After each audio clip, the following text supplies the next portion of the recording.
Time to play with my wood again. I just can't seem to leave this shit alone.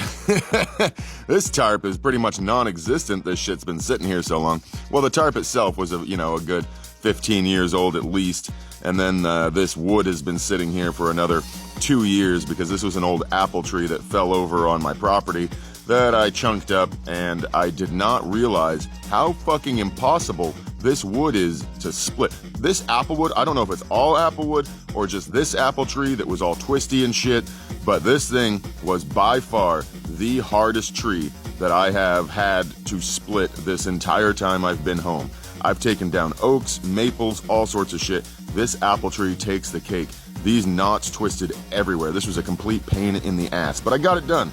One log at a time, one armful at a time, throwing it down here to save myself a little bit of movement with the wheelbarrow, my redneck wheelbarrow. I love that fucking thing.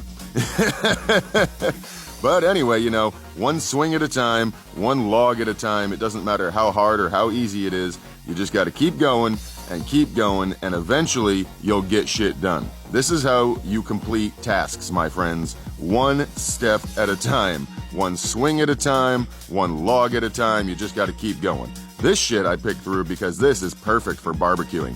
This is absolutely great for smoking meat and all sorts of shit. You grab all the little pieces. People pay money for this shit. All these little wood chunks and things like that.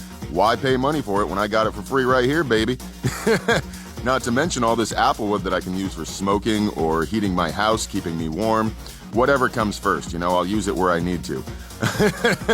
But this is absolutely great that I got this project done. Very happy about that.